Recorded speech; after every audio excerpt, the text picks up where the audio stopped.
I'm Andrew Whitehead. I'm Associate Professor of Philosophy at Kennesaw State University in Georgia, in the United States. And I teach comparative philosophy as well as Chinese, Japanese, existentialism, and phenomenology. Most of my research would be right at that intersection. I guess I'd say I do a comparative phenomenology or a comparative existential phenomenology, making use these days principally of Merleau-Ponty, Husserl, and Zen Buddhist thinkers, Dogen, Hakuin, and mostly Ikkyu Sojun still, who I'm finishing. So I have a few edited volumes that have come out in the last few years with Hans-Georg Möller of University of Macau on different themes and comparative thought.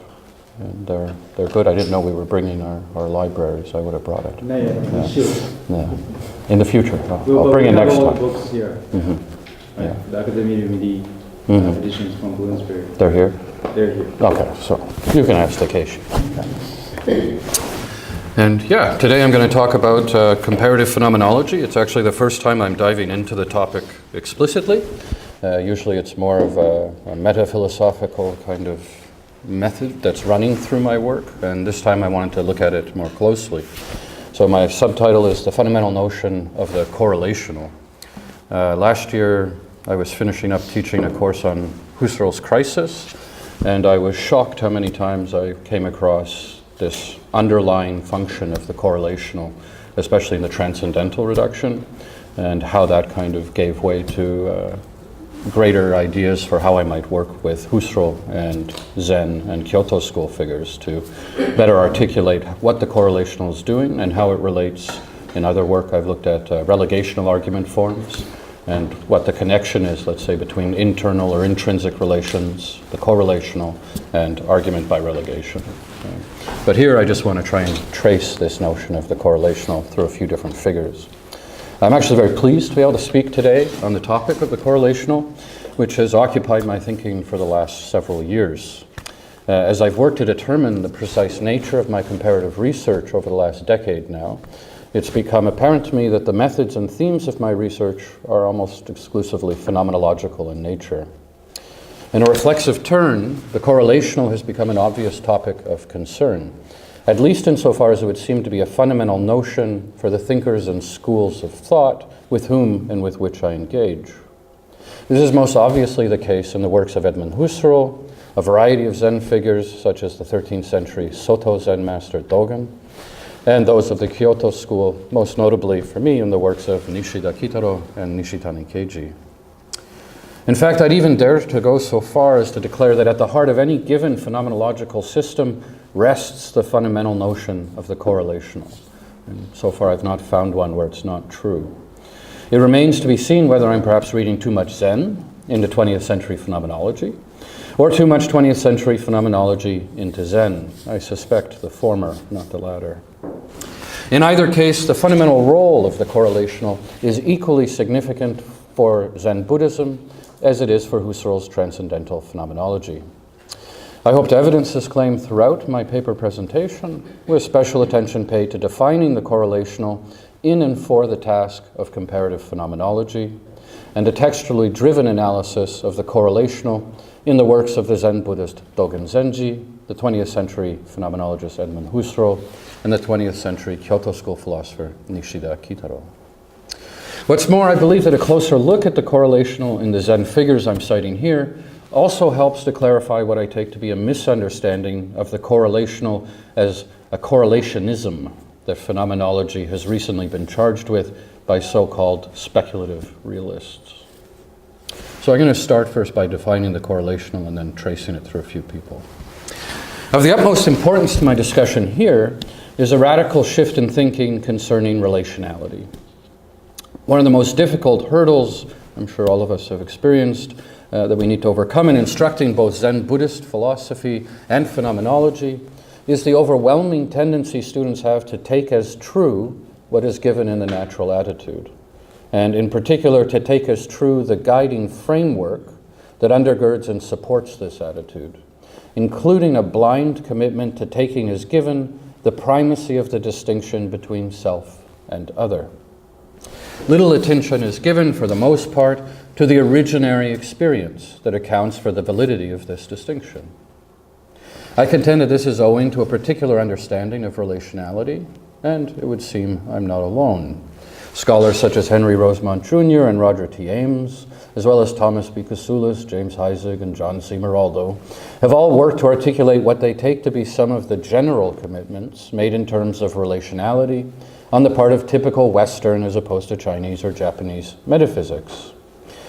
In line with the structures of Indo-European languages, for example, Ames and Rosemont conclude that relationality is often presumed by Western philosophers to be interactive, as particular relations can be understood to hold between two or more discrete existents. Things and persons are believed to be essential in nature and atomistic in constituency. This type of relation is called external or extrinsic, depending on the scholarship. We would say that A and B are related, where A and B are understood to exist independently, with a relation required to connect them as a kind of interaction. By contrast, there's also the metaphysics supported by East Asian languages, where relationality is often taken as originary, as that out of which discrete existents are thought to become, and this in a way that is specific to the relation that gives way to them. Things and persons are believed to be non-essential in nature, that is, to be correlationally constituted. This type of relation is called internal or intrinsic, depending on the scholarship. Here we'd say that there is a relation in which A and B are found, where A and B are understood to exist only correlationally, as particulars discovered in relation episodically. Despite the sweeping generalities in this type of claim that there's a Eastern and a Western kind of way of going about it, it is a shared assumption on the part of many that the default understanding of relationality for the Western philosophical tradition is that of external relations, and that the default understanding of relationality for the Chinese and Japanese philosophical traditions is that of internal relations. I too will follow this generalization, but with a trained eye in this instance on the field of phenomenology as uniquely exceptional, at least insofar as it can be understood to take as its default understanding of relationality that of internal relations, in light of its commitment to the idea of the correlational. In this sense, I take as given that there is an inseparability of internal relations and the fundamental notion of the correlational. You can't have one without the other. Any commitment to external relations forfeits, as a matter of default, a genuine commitment to the correlational. This point will become clearer throughout the paper. As a matter of first concern, it is worth outlining several different corollaries of this kind of a fundamental orientation. And while it would be equally possible to approach such an outline in regards to ontic and ontological concerns, I will, for my purposes here, make use principally of epistemic concerns, these perhaps serving to clarify the position at hand more expediently for us. To begin, in the case of internal relations, we'd say that the ideal knower is not distinguished by a dispassionate, detached, disinterested mentation, but by an engagement of the whole person. If knowledge is an internal relation, then it is always somatic as well as intellective. It involves concrete praxis as well as abstract speculation. This is reflected in the fact that one of the principal Japanese words for mind, kokoro, carries the meaning of affective sensitivity as well as rational thought, a meaning prior to the bifurcation of bodily and mental acts. Further, if one assumes human being in its entirety to be part of the world, then knowledge of the world, in the final analysis, means that part of the world knows itself. In other words, knowledge in the context of internal relations is always more than we would otherwise hold it to be in the context of external relations. It's necessarily embodied knowledge, a knowledge inseparable from the knower who knows. And yet this knower who knows is not an individual apart from what he or she knows, including their knowing that they are an individual. It's equally true that along with an understanding of internal relations, we must reconsider the standard epistemic structure presumed to be in place. Rather than a knower, A, standing in relation to something known, B, where each is an essential and discrete atomistic existent, we must rethink the scenario along the lines of internal relations. Again, it's not going to be external relations where we have an interaction between two discrete existents. Here, we instead discover the primacy of the relation and wonder under what conditions we come to understand the tu relata as distinct or even as separable to begin with. How is it that the world coalesces in such a way as to evidence discrete difference? All knowledge becomes something of self-knowledge, at least insofar as anything one comes to know pertains to the world of the subject, a world that arises meaningfully only in relation, and a subject who arises meaningfully only in relation. All knowledge is therefore correlational. In accordance with a commitment to internal relations, we come to discover ourselves as always existing correlationally, always in context, always as relation instead of as related. From the Zen perspective, we can say, conventionally, a person is nothing outside of his or her relations. Ultimately, a person is nothing. Kasulis says, for example, if we could list all the relational determinations, employee, customer, son, and so on, we would not have a list of roles that Mr. A plays. We would have what Mr. A is as a person. To the extent that persons are occasioned as relational positions and exist only within and through such relations, the sum total of relations of engagements constitutes the very existence of the person. Consequently, persons are correlationally constituted. Subjectivity, as a particular phenomenon, is discovered only in relation, and is also, therefore, correlationally constituted. We might therefore say that anything and everything, anyone and everyone, is equally constituted as correlation, and can therefore only be defined correlatively. So using this kind of an understanding of relationality and correlation, I want to trace it through these three figures, although very briefly. There are many different ways into the kind of comparative investigation that I'm taking up here. And for no reason in particular, I'm going to begin with the Zen master, Dogen. For my purposes here, I think that Dogen is able to set the stage for the correlational in a particularly apt way, focusing on experience, and in particular on an experience of any given phenomenon.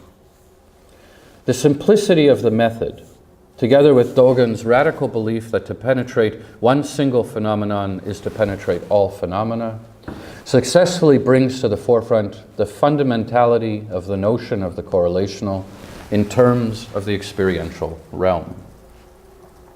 In his essay Genjokoan, in his Shobogenzo, Dogen ascribes experience in terms of the advancing of phenomena, in terms of presencing. He shows how all things advance in relation and in relation only. As such, we can understand him as advancing a position that phenomena arise correlationally, and can thus be understood as arising only in intrinsic relations. They do not exist apart from or independent of the relations which sustain their presencing, as meaningful coalescence in context, precisely as they are. As such, phenomena can be understood to be intimate, again to borrow a phrase from Kasulis. Intimate action, he says, does not know self versus other, as if I alone can know my intimate self and do not understand any other person's intimate self. Because intimacy is what is near you, everything exists through intimacy. There is no way, I say, to understand anything apart from the originary correlational experience, which is the givenness of the object. It is and must be originary. Understood along these lines, we are better equipped to work with Dogen and appreciate his meaning. The no-self doctrine of Buddhism is reshuffled in the context of Zen, focusing less on the psychological and or analytical causal dynamics which account for our false belief in the self, and instead more on the experiential undermining of subjectivity afforded through a phenomenological turn and an uncovering of the correlational constitution of ourselves and the world. As Dogen writes, the eye unfolds and becomes the world in its entirety, and one should see that all beings, all things, constitute moments in this entirety of the world. Part of this account is made possible by an understanding of the world as hanging together in this Merleau-Pontian sense, in particular relations, as multiple matrices of meaning, born by the meaningless phenomena in their state of openness, emptiness, or suchness. This is what Dogen tells us. This is one way we might understand the title, even, of Dogen's famous essay, Genjokoan. In their raw givenness, within the state of non-thinking, phenomena are open or empty. But in their presencing, they coalesce into meaningful matrices appropriate to their context or occasion. As such, meaningless phenomena can configure themselves in multiple possible matrices of meaning. This is what Dogen calls meaning in the making, and it's what allows him to state unproblematically that there are many worlds everywhere. The world, such as it is, exists as the presencing of meaning, meaning which is itself valid, arising how it arises only by virtue of the originary correlational constitution that is experience. Apart from this transcendental validity, that is, apart from the meaning of the world as a world for me, a me who is given only in context, discovered in the relations that afford its meaning, there is no thing, in the sense that seemingly distinct phenomena coalesce meaningfully as non-dual. As Dogen writes, on occasions when there is no I adjoined to the totality of phenomena, there are no distinctions, discriminations. Instead, opposites are identified through a compound formulation: birth extinction, delusion realization, ordinary beings Buddhas, these different compounds Dogen makes use of. We might take his point further to the identification of self-other. There is simply no ground available to support originary experience apart from the correlational.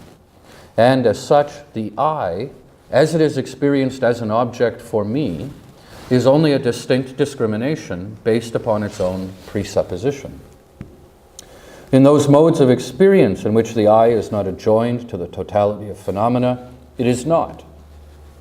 Dogen uses this same move towards compound formulation, serving as evidence, let's say here, of a commitment to correlative definitions, in his breaking down of the distinction between delusion and realization, a distinction that lies at the heart of Buddhist soteriological writings.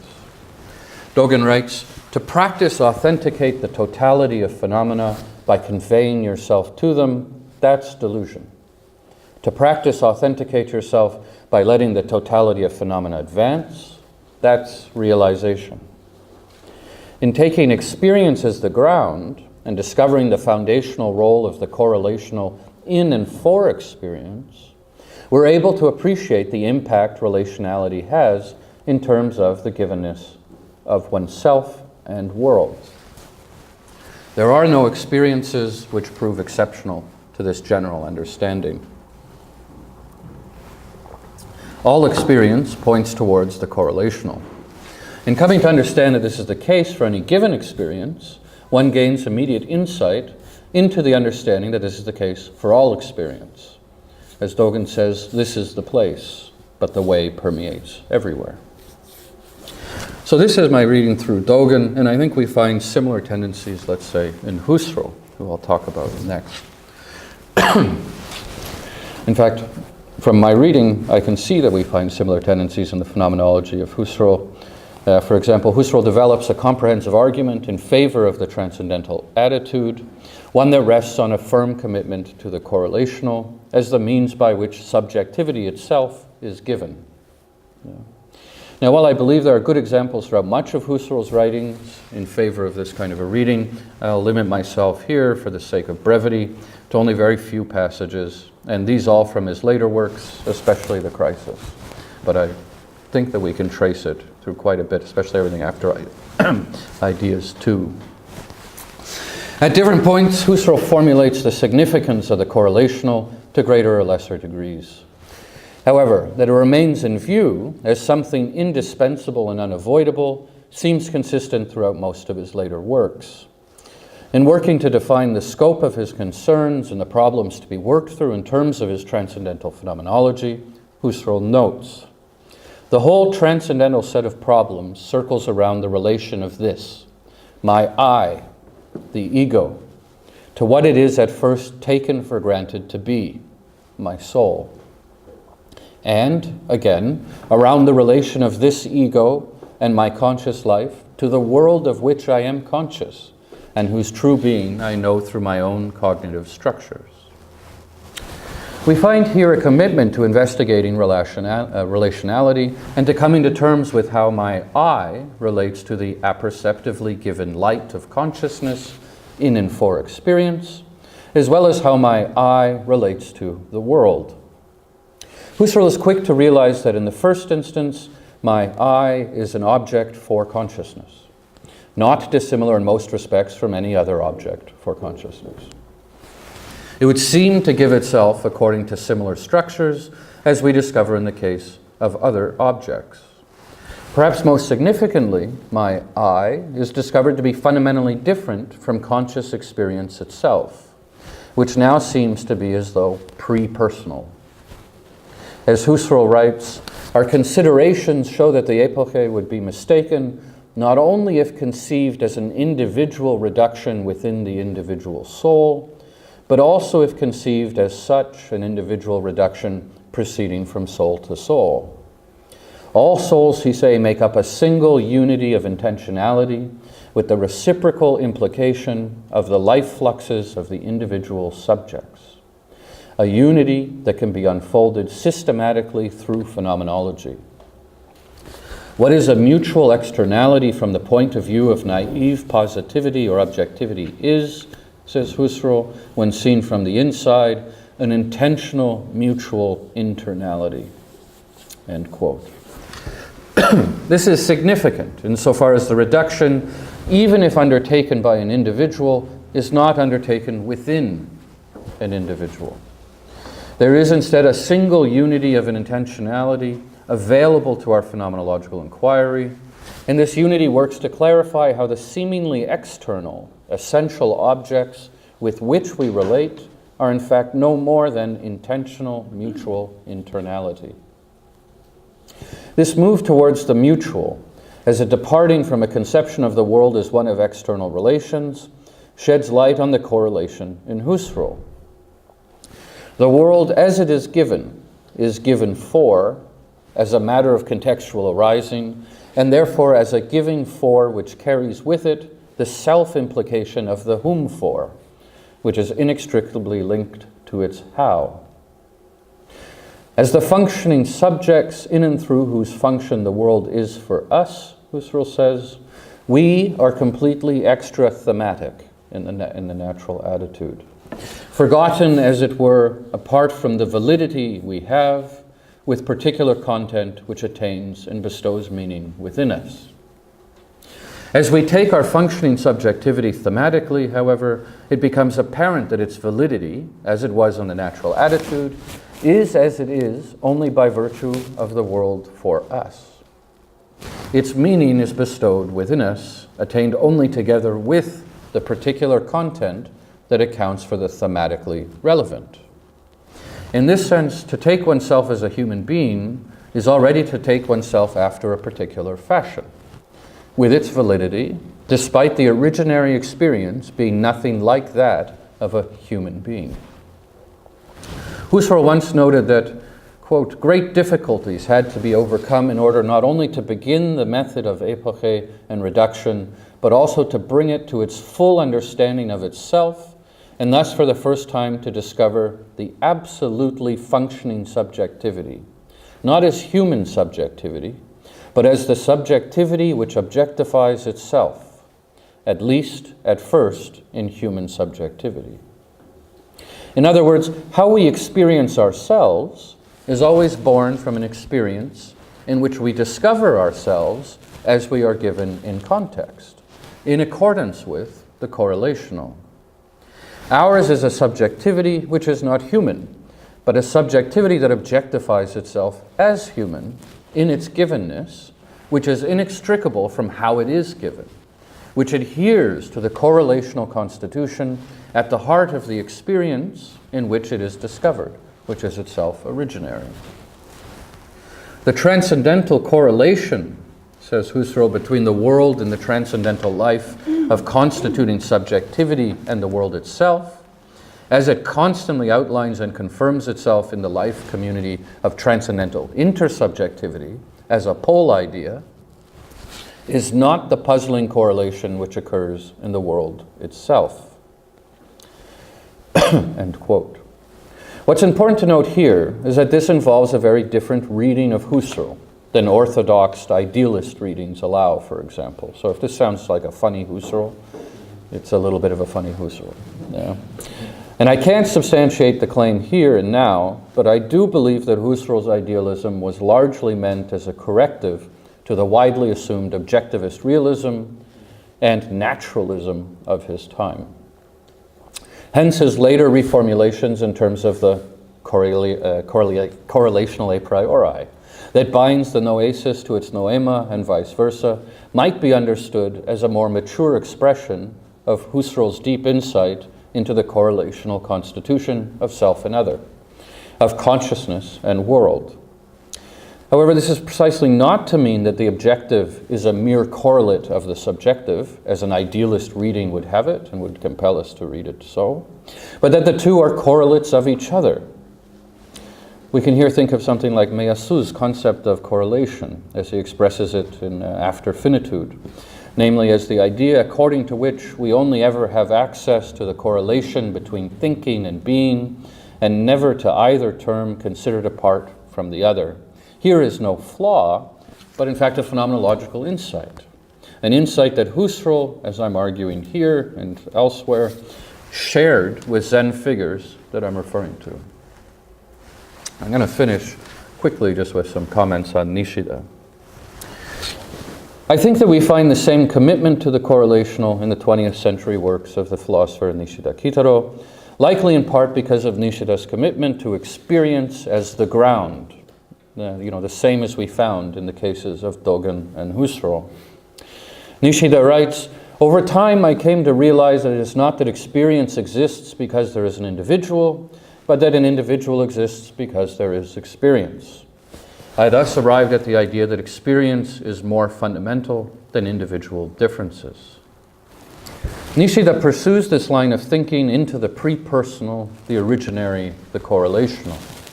He discovers that he only finds himself in relation, according to the context and never in isolation, as in need of a relation to interact with the world. Instead, he is always already in relation, episodically appearing, as he is, according to the correlational constitution at the heart of experience. The push towards the pre-personal is not without its theoretical difficulties, of course, for Nishida no more so than others, who eventually comes to develop a theory of a field of consciousness to account for the logical place in which his personal consciousness can be understood as distinct from other consciousnesses, the place in which the opposition holds. He writes, "If we distinguish what lies within consciousness from what lies without, then the phenomena of my consciousness would have to fall within the frame of my consciousness. In this sense, I can be said to enfold the phenomena of my consciousness within consciousness." Nishida sees this move as a necessary one, if only to distance his philosophy from the primacy of the subject, understood here as ego consciousness. This field of consciousness is not dissimilar from consciousness, let's say, as it's described following Husserl's transcendental reduction. In turning back to epistemology, we can once again see that in order to tease out Nishida's meaning and how the correlational in his work can be understood to mirror that in Husserl and Dogen. Nishida discusses traditional epistemology in terms of the opposition between subject and object, between knower and known.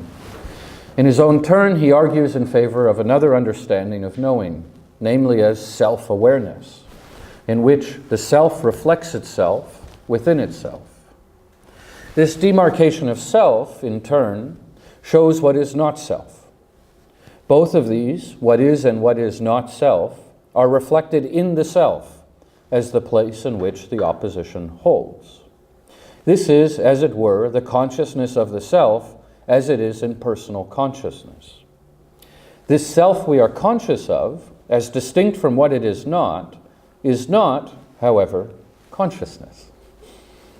As a way through this issue, Nishida notes how knowing means, first of all, enveloping, and says that we can only speak of knowing when we can think of that which is located within the self as itself being enveloped once again.